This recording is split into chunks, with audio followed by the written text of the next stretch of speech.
Olá, você que está conosco na nossa mentoria Bsurada, dando continuidade à nossa aula de introdução ao processo civil. Eu quero estar trabalhando com vocês a estruturação básica de uma peça, explicando os endereçamentos, né, explicando para você como funciona, para que você venha a compreender do zero uma estruturação de uma petição inicial. Pessoal, então é o seguinte, nós vamos começar pela nossa petição inicial. Vai lá para o teu CPC, para o artigo 319 do CPC. Toda a petição inicial tem aquela estrutura básica do artigo 319. Olhe comigo na tela o que diz o nosso artigo 319. A petição inicial indicará o juízo a que é dirigida. Todas as petições iniciais têm o juízo a que é dirigida. Os nomes, os prenomes, o estado civil, a existência de união estável, a profissão, o número de inscrição do CPF ou CNPJ, o endereço eletrônico, o domicílio e a residência do autor e do réu, os fatos, os fundamentos jurídicos, que é o item do direito, fatos, direito, nesta ordem, nessa sequência, o pedido com as suas especificações, todos os pedidos, o valor da causa e as provas com que pretende demonstrar a verdade dos fatos alegados, a produção genérica de provas, bem como a opção do autor pela realização ou não da audiência de conciliação ou mediação. Todos esses elementos aqui, todos eles valem para todas as ações, todas as petições iniciais. Inclusive, eu tenho orientado, e escute o que este professor fala. Não é em vão que vocês estão fazendo conosco essa mentoria. Manifeste sempre o desinteresse pela audiência de conciliação ou mediação na hora da prova. Na vida real de vocês depois, aí vocês podem fazer, podem gostar. Para a prova, manifeste, porque existem direitos indisponíveis que não são objeto de conciliação ou mediação. E como você não sabe todos eles, a FGV pode te despontuar se você pedir mediação ou conciliação para uma situação que não cabe. Então, manifeste sempre que você não tem interesse, porque é uma opção sua. Manifeste isso em todas as ações, em todas elas, todas. Inclusive no mandado de segurança, na ação civil pública que não tem, você manifeste que você não tem interesse. Coloca ali que você não tem. Você não estará perdendo ponto por isso, tá? Então toda a petição inicial, ela está aqui no artigo 319. Vamos para o juízo a que é dirigida. O juízo a que é dirigida. Para onde eu mando a minha petição inicial? Então, você vai mandar a petição inicial a depender se for para um juiz estadual ou para um juiz federal, para a estrutura correta dessa justiça. Olhe comigo na tela. Você vai endereçar do seguinte modo. Olha só, você vai endereçar do seguinte modo: douto juízo, douto juízo da três pontinhos, vara de fazenda pública. É vara de fazenda pública mesmo, tá, pessoal? Não é vara da fazenda pública, não, é vara de fazenda pública. Vara de família, vara, né, de fazenda pública. Douto juízo da três pontinhos. Por que três pontinhos? Pode ser a primeira, a segunda, a terceira, a décima, como for. Então você vai botar douto juízo da três pontinhos, vara de fazenda pública da comarca de três pontinhos. Por favor, preste atenção no que eu vou dizer para vocês. Justiça estadual é estruturada em comarcas. Cada cidade ou um grupinho de cidades pertence a uma comarca.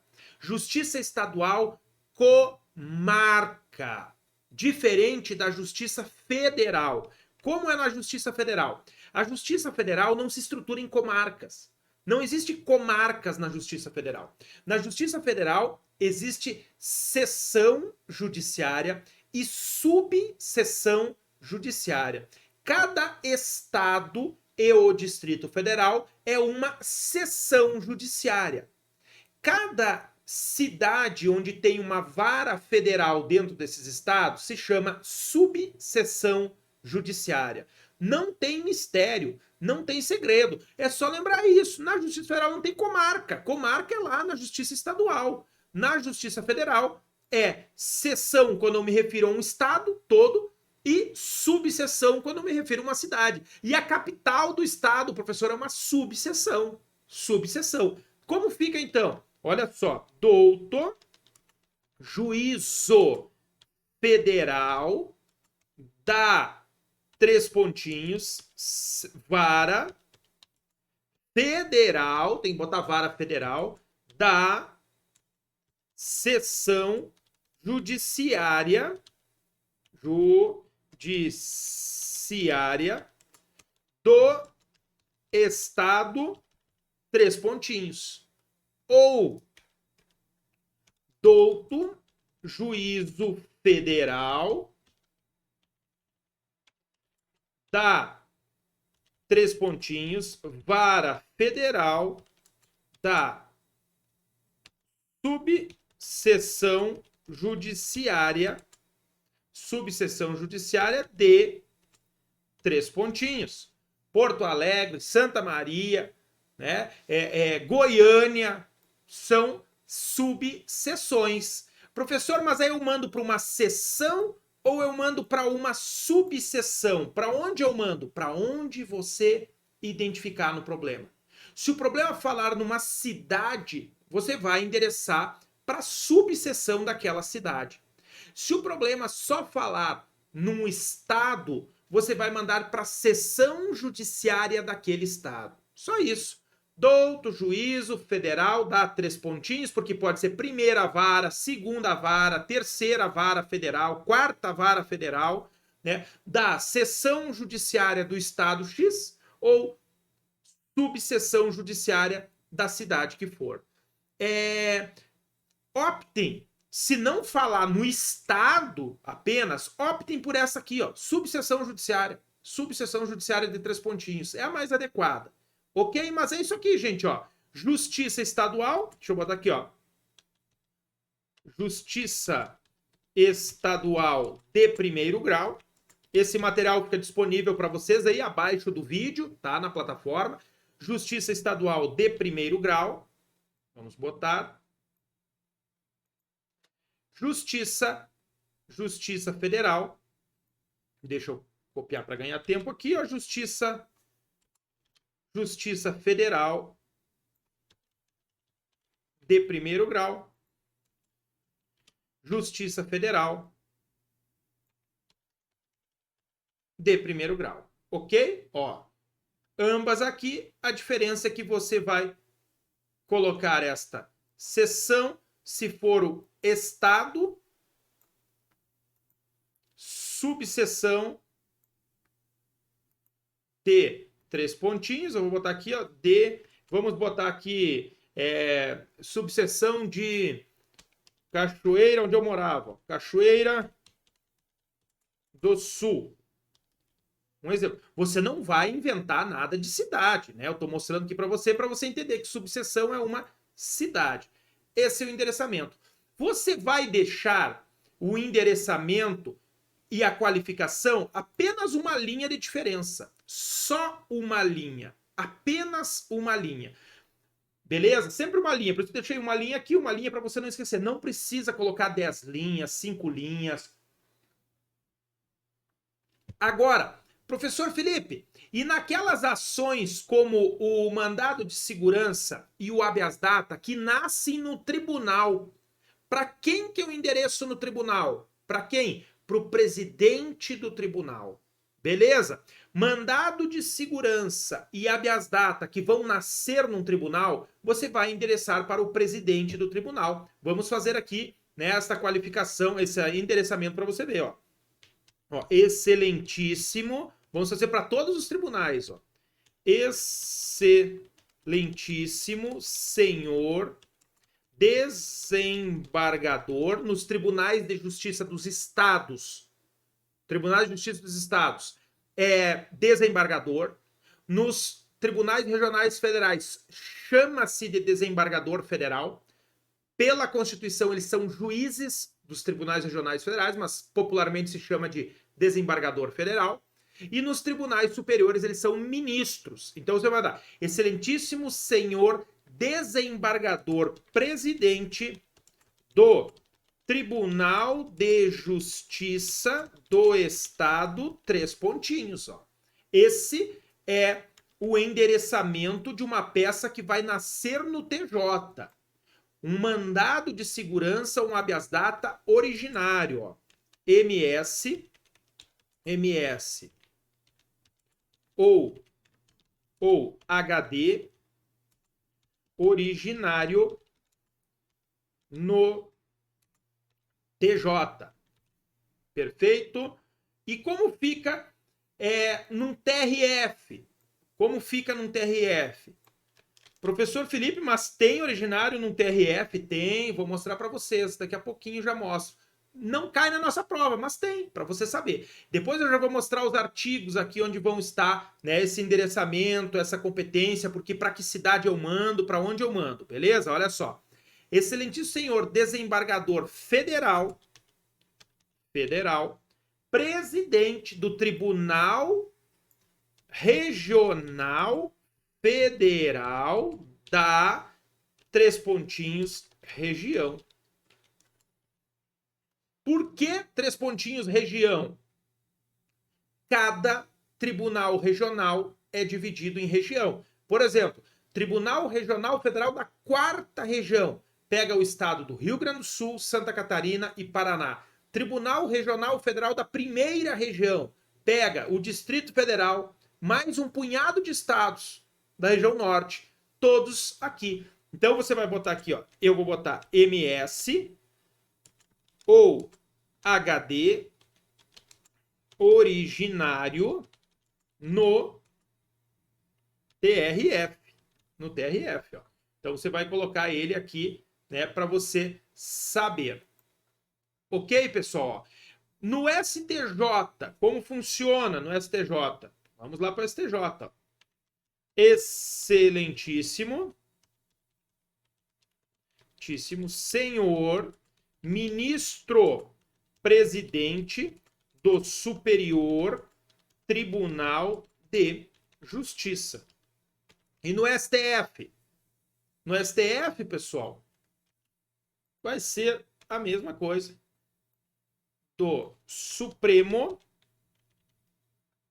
presidente do Supremo Tribunal Federal. Estão aqui, ó.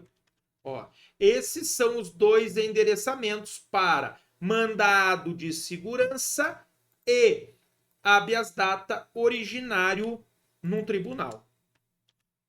Mandado de segurança ou HD originário no STJ. E aqui MS originário no STF.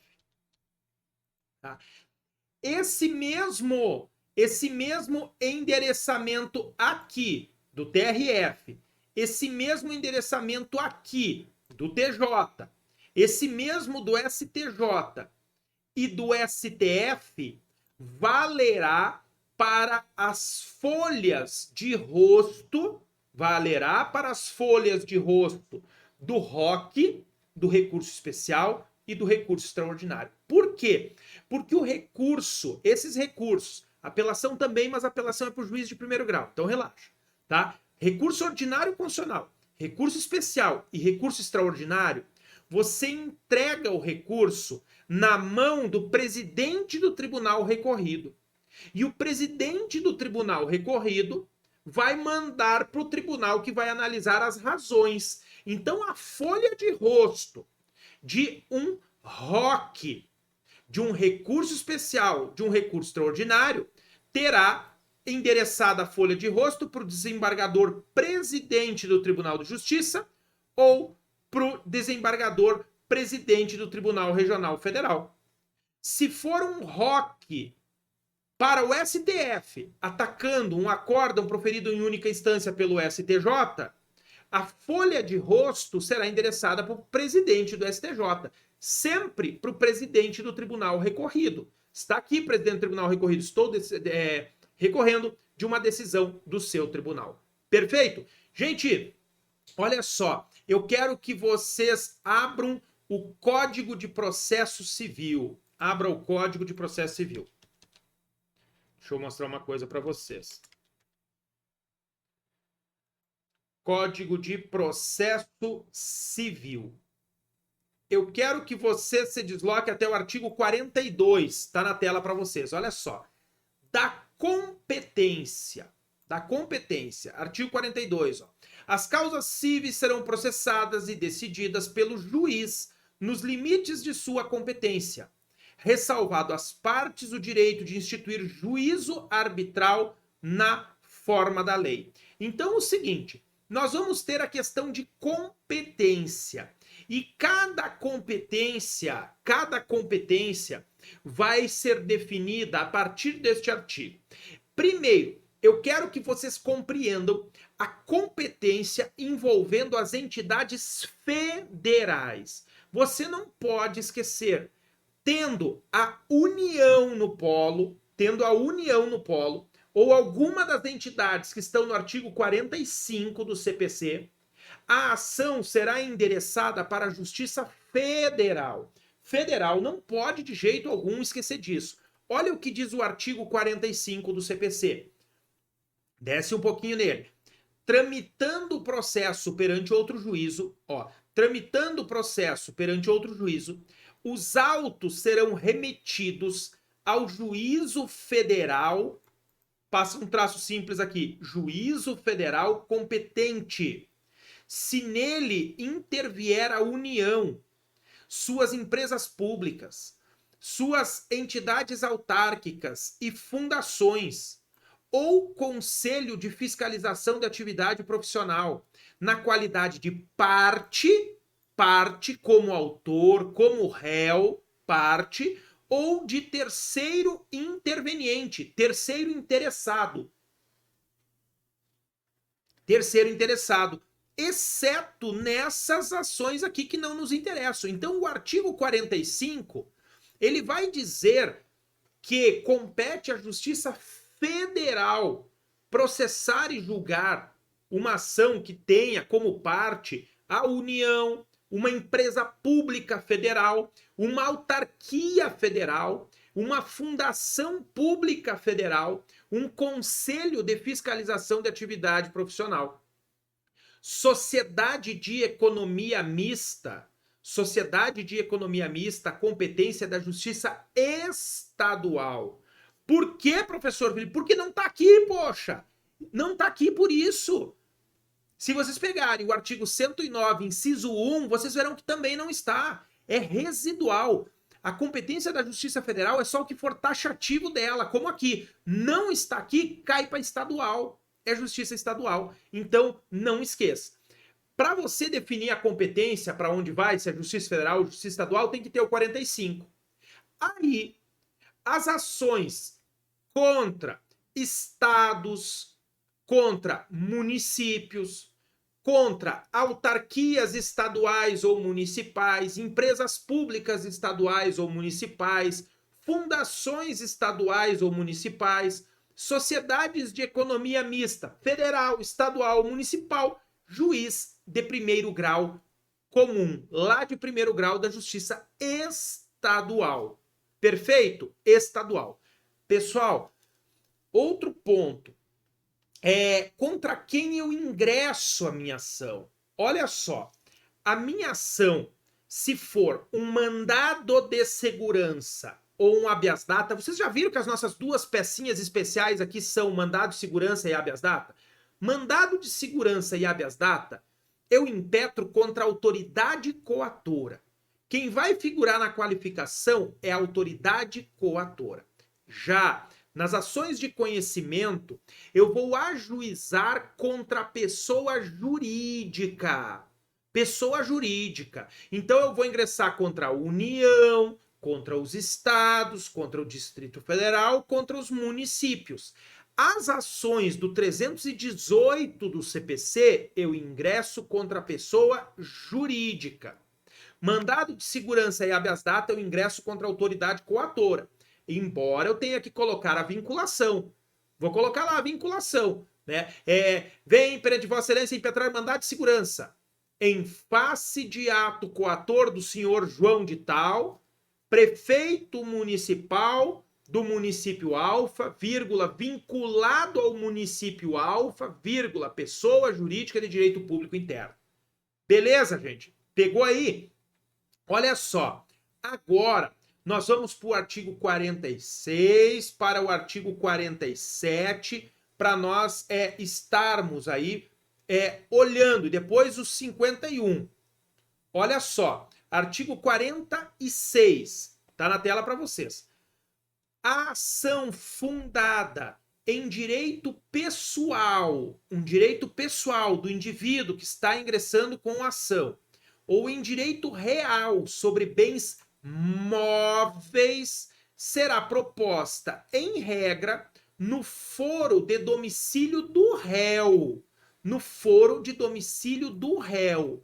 Então, como regra, as ações de direito pessoal, elas vão ser ajuizadas na cidade do réu. Então, se você está pleiteando um direito pessoal, via mandado de segurança, via ação de conhecimento, a regra é que seja no domicílio do réu, na sede onde está a administração pública, mas nós vamos ter outras exceções aqui, ó. 46, então, domicílio do réu. Só marca texto aqui, ok? Artigo 47. Para as ações fundadas em direito real sobre imóveis, é competente o foro de situação da coisa. Essa de situação é onde ele está situado. Tem a ver com localização. Para as ações fundadas em direito real sobre imóveis, é competente o foro de situação da coisa. Esse artigo 47 é o artigo da competência para a ação de desapropriação indireta. A ação de desapropriação indireta é ajuizada no foro do local da coisa. Do local da coisa. Então, sempre no foro de local da coisa. Olha o que diz o parágrafo primeiro. O autor pode optar pelo foro de domicílio do réu ou pelo foro de eleição, se o litígio não recair sobre direito de propriedade. Direito de propriedade. Como a desapropriação indireta recai sobre direito de propriedade, não pode optar. Vale o de situação da coisa. Então, uma ação de desapropriação indireta, o foro que é competente para processar e julgar é o de local da coisa, ok? Vai para o artigo 51 e 52. 51 e 52. Passa marca-texto piscante neles. Que nós vamos ter aqui os nossos maiores réus nas nossas ações envolvendo o direito administrativo. Olha aqui. É competente o foro de domicílio do réu para as causas em que seja autora a União. Autora a União. A União ingressando com uma ação contra o teu cliente, essa ação deve correr no domicílio do réu, que é o teu cliente. Você está defendendo o réu, tá? Se a União ingressou contra ele. Parágrafo único. Se a União for a demandada, quase sempre vai ser isso. Ó. Você vai ingressar contra a União. Se a União for a demandada, a ação poderá ser proposta no foro de domicílio do autor, do teu cliente, no de ocorrência do ato ou fato que originou a demanda, no de situação da coisa, onde está situado a coisa, ou no Distrito Federal. Você, pelo CPC, pode escolher. Quando você for ingressar com uma ação contra a União, você pode escolher onde você vai ajuizar. Professor Felipe, mas aí para onde que eu endereço? Endereça para a cidade que for mencionada no problema. Para a cidade que for mencionada no problema. Se mencionar no problema, né, que o fato ou o ato ocorreu na cidade tal, você endereça para aquela cidade. Se não mencionar no problema, você vai botar vara federal de 3 pontinhos. Douto juízo federal dá 3 pontinhos, vara federal da subseção judiciária de 3 pontinhos. Perfeito? Então, não pode esquecer isso, de jeito nenhum. Tá aqui para você lembrar, ó, você pode escolher, mas dê sempre preferência aqui, ó, no de ocorrência do ato ou fato que originou a demanda, se mencionar no problema.